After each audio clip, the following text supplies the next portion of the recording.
Ular kambang, Nduk. Ular kambang. Wah iya. Ora nyono bendul ki ya pinter gerong jebule. Gerong. Sanajan mung ngisruh. Ya, bacotke.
leng-lenging driya mangu-mangu mangungkun kanduhan rimang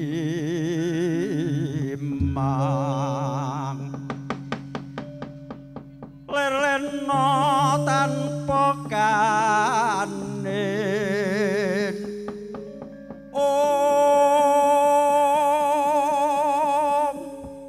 yen tantulusa mengko sandyahutama mangkono sinarendra mudawusnya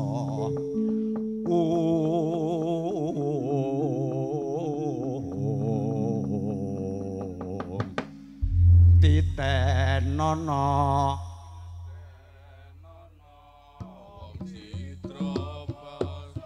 para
Kawula Bismillahirrahmanirrahim. Assalamualaikum warahmatullahi wabarakatuh. Mugi kasarasan kawilujengan bagya mulya tansah sumandhing wonten kawula lan panjenengan sami langkung-langkung ingkang hamengku gati nunggih panjenenganipun Bapa Sukidi dalah Ibu Tini. Ngaturaken wilujeng siang, wilujeng pepanggihan malih kalih kawula sakadang pametri budaya campur sari New Purbaya. Kaleres ingkang dipun pandhigani panjenenganipun Raka Mas Yamto, dipun asuh panjenenganipun Bapak Giman Ateng ingkang mijil saking Jatipulo Palmerah Jakarta Barat. Wonten ing kaludangan siang punika New Purbaya nuhuni pamundhutan saking panjenenganipun Bapak Sukidi dalah Ibu Tini.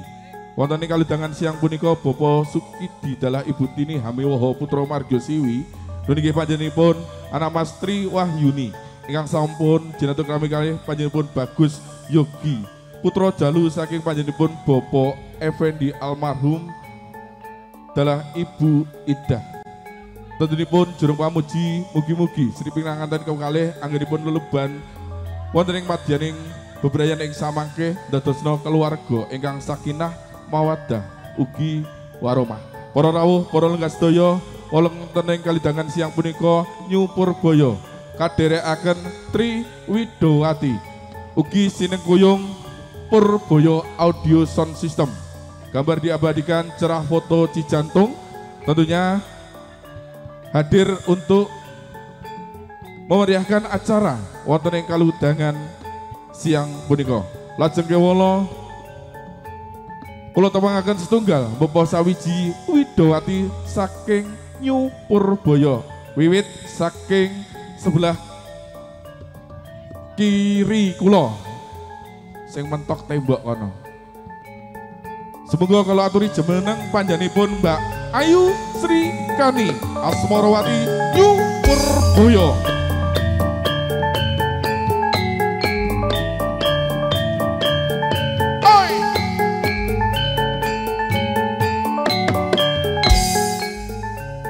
Kasusul Widowati jangkep nomor kalih. Semoga lajeng kawula kula aturi jumeneng panjenenganipun Mbak Dwi Lestari Purbaya putra Boyolali.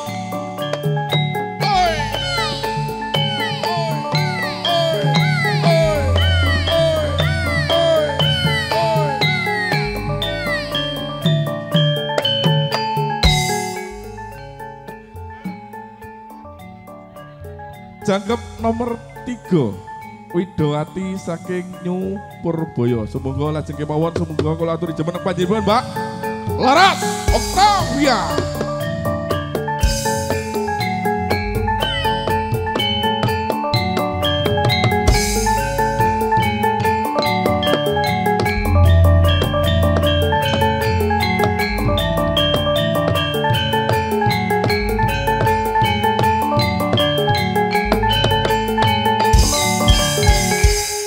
Para rawuh, para lenggah sedaya ngaturaken sugeng lelenggahan kanthi mardu-mardikani manah sinambi hamirsani pados pundi gotekipun para kadang pamatri budaya New Purbaya. Monggo manut sing mburi.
Taunono Windonono nganti pikun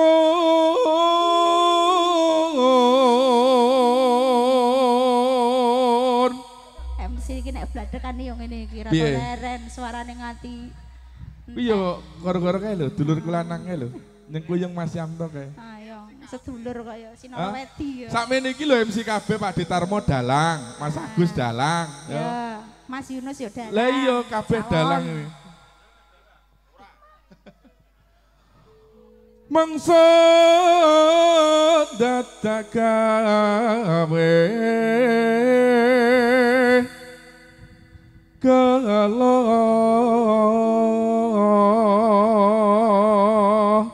iki Mas sing ngersake sapa Mas? Pak Dindi to, Pak Dasmane sinten mau lali ya? Pak Dikijo. Oh, nggih Pak Dikijo matur sembah nuwun. Marisi ya. Iya. Oh, keramane klasik. Kowe keramane klasik-klasik ya Pak. Alhamdulillah nggih Pak De. Siji loro kowe nganggur. Dadi maju ke siji kita. Aja. Sakno, masa makan gaji buta. Lah iya. Oh. Marang dika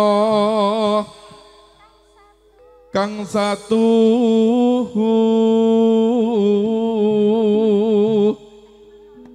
rino wengi dadi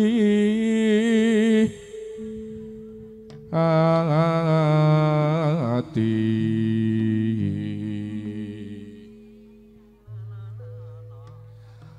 prasaja tur bisa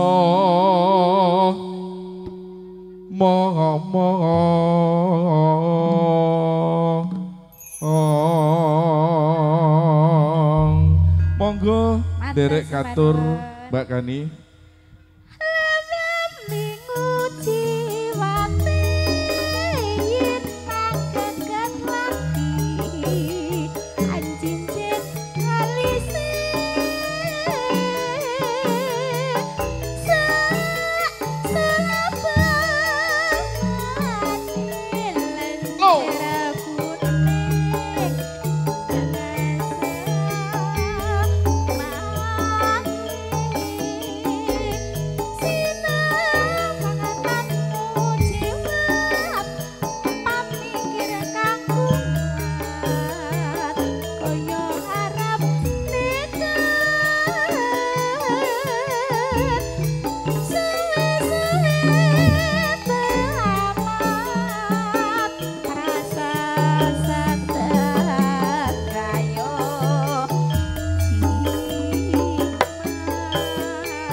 Monggo nderek katur. Heeh.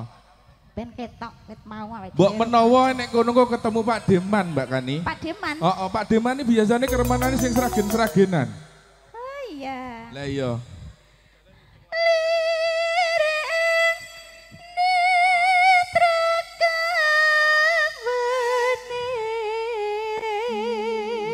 Ngomong tansah.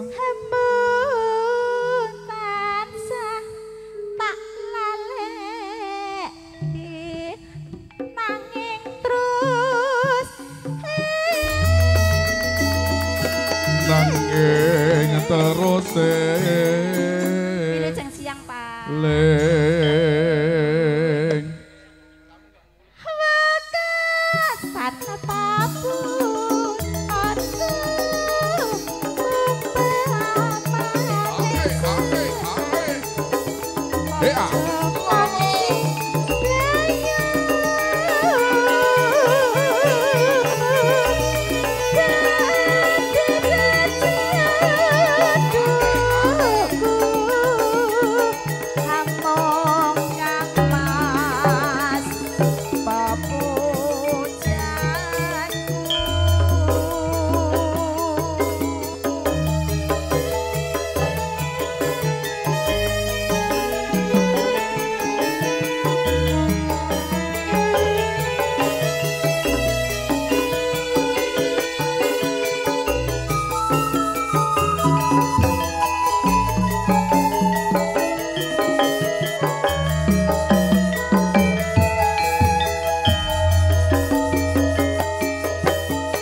Mbak Kani.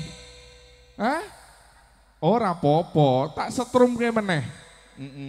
Ganti, gue sing kuwi mic ya. Pak D Tukijo. Pak Dikijo. Pak Dikijo ndi to Ini moto? lenggahe mondi. Pak Kijo lenggahe pundi nggih? Wonten ngajeng Mbak Kani. ngajeng. Pak D Tukijo. Pangapunten kalau wau radi napa setrume.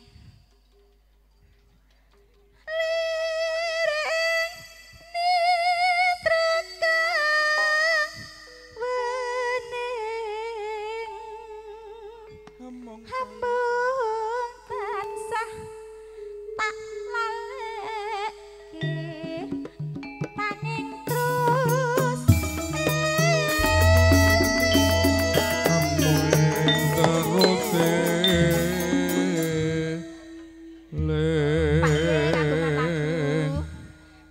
napa Pak D salaman sik. Lagune napa niki piyayi iki saking Sukarjo nggih. Pundi? Nggih, Sukarjo niku pundi? Muter. Taman Pak Kujaya. Kula nguter, Pak. Nggih. Ala cerak kono kae lho Mbak Kani. Nggih. Ngersake lagu napa? Lah iya, bos-bos ayamnya lho. Kangening ati, Mas. Pak sinten kula semane? Pak Tugino nggih, mangke ditepon penggo. Lah iya. Bar iki engko di puter kangening ati, Mas. Pak Tugino. Pak D Tugino ngersakne kangening ati. Wekasan papunten papane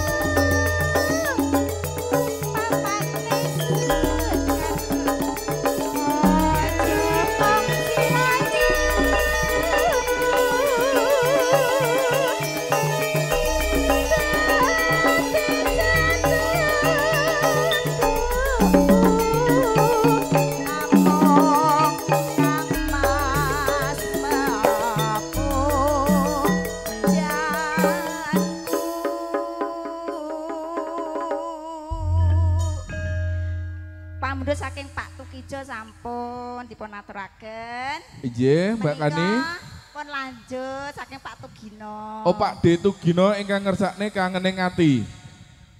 Oke, mboten napa-napa sepenting nyawer. Pripun? Ngersake lagune kangening ati.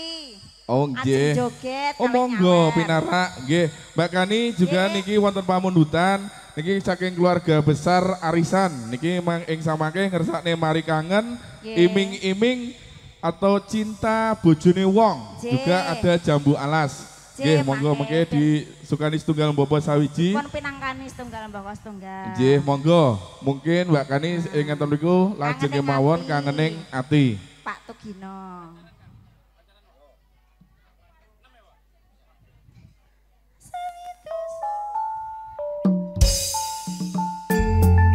Pak Sukidi. Monggo. Monggo Pak D Tugino, kula aturi beksa Pak D Sukidi ugi keluarga besar saking Sukoharjo. Monggo.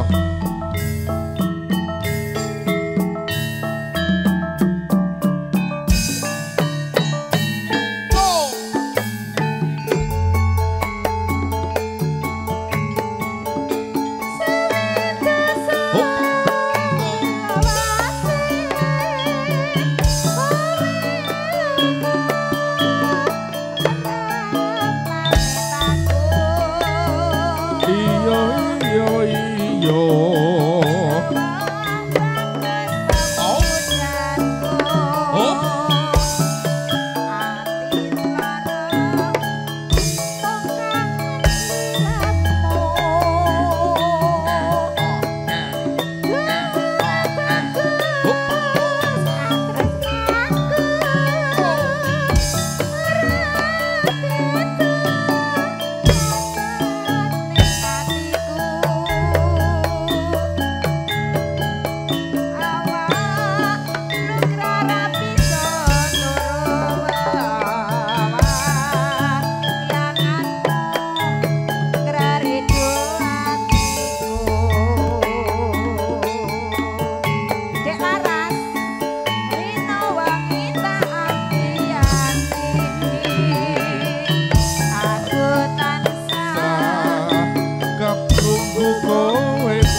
rasa kangen ora bisa mari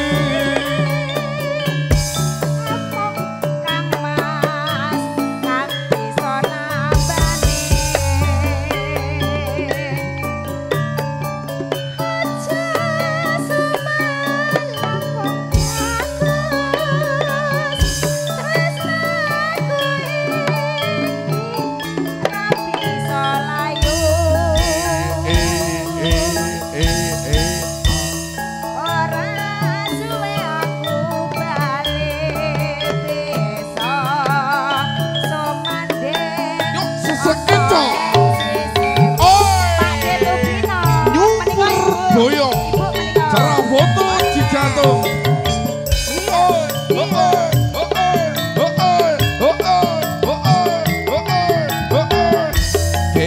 keala kentil kentil badhe nyekar Bu oke so Purbaya satu saya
Studio 1 gimana? Oh, rame sekali. Rame sekali ya, di sono. Buke yo nyawer iki. Oh iya toh. Dek laras ra gelem rene kok. Oh, engko sik gentian. Ayo. Aja semalam kok bagus.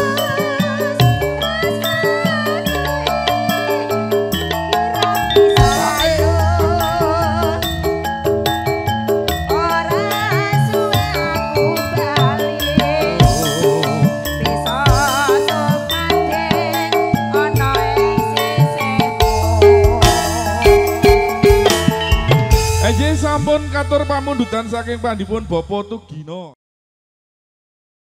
Yuk, Cong, langsung diatur ke, Cong. Mbak Ita, ayo, tangan dulu.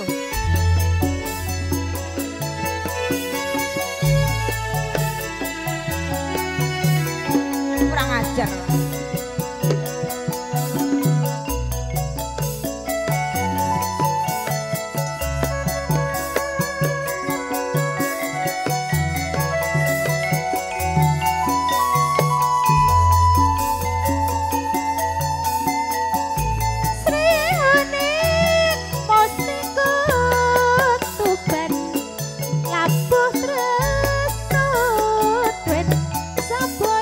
Pati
Tambah umur nggih, Pak.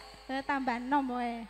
Anting-anting sakit lah. Wah, napa mawon iki sakit. Nggih. Nggih, esmu. Nggih, sing penting cetha niku mangke. Ketresnane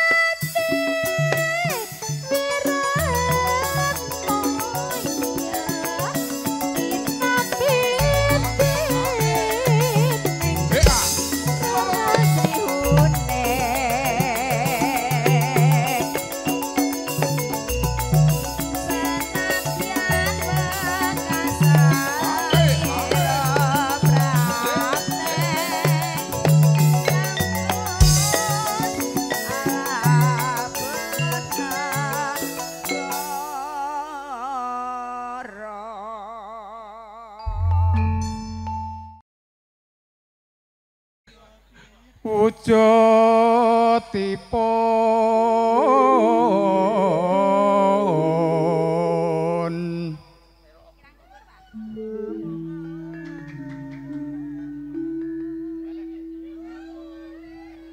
amung alit gondal kandul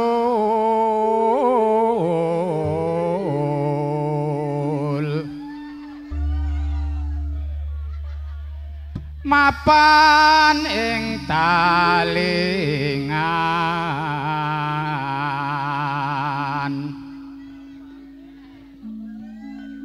agemane para putri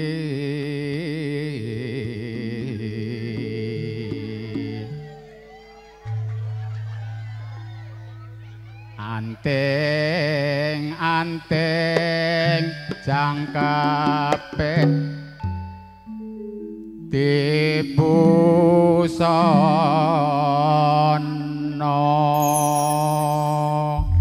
Lanjut, Mbak, nggih. Nggih, menika buka saking mriki napa mrika, Mas? Ting pang cempaka tandem mata saka saliramu ning kesemana lair batin sineng kembang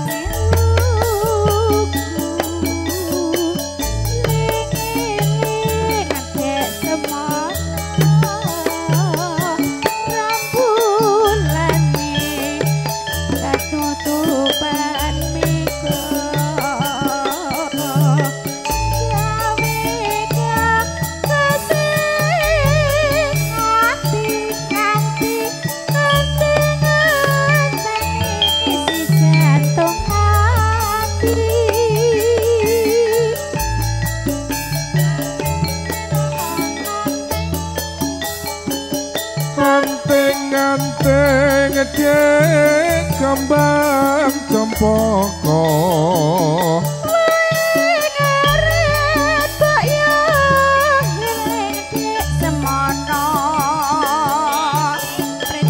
mak mencok neng pinggir kali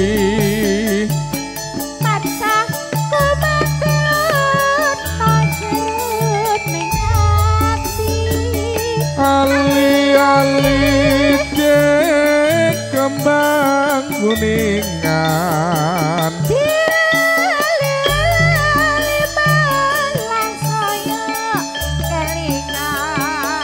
ampet gantil mencok neng pinggir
kembang cempaka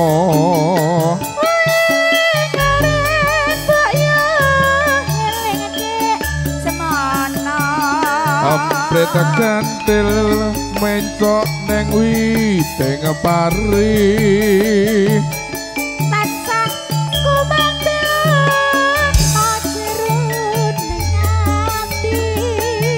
ali-ali desa saka kuningan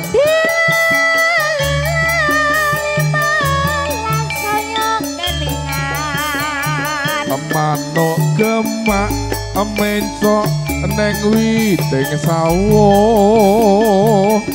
bareng pinayung Mas ya jogono jogono pingating bang cempaka ondok mata uga tanda tresno ling-ling dek semono yen rasane ning atiku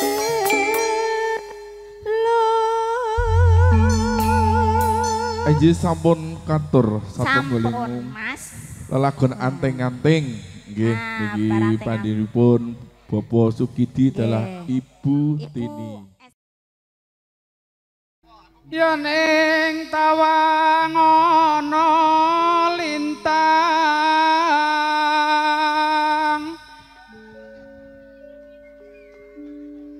cahayu aku ngenteni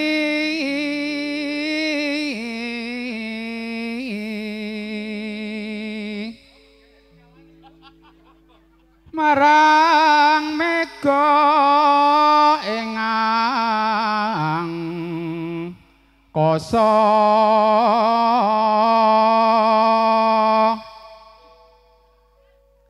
sun takon war toni reki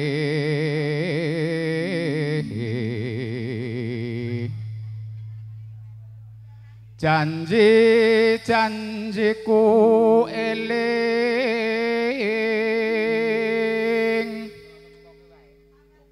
sumedhot rasing tias ingsun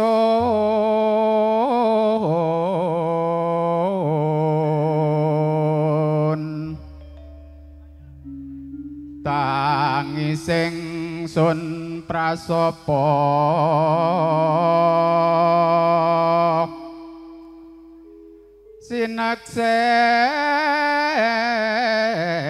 sineksenan bumi langit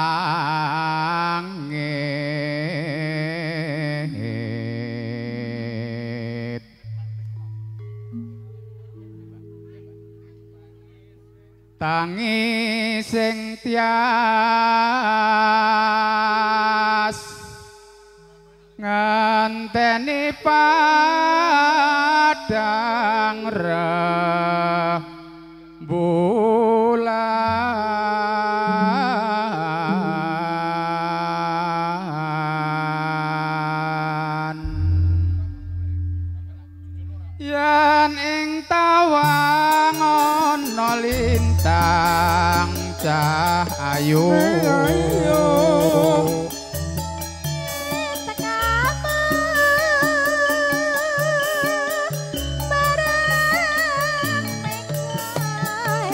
Kalau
tunggal melih, Pak. Nah digenepke sisan. Lah niki lagi 300 lho, Pak. Kurang 200. Pak Kijo nek nambahin nek. Yen ning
Nggih matur sembah nuwun Mbak Kani.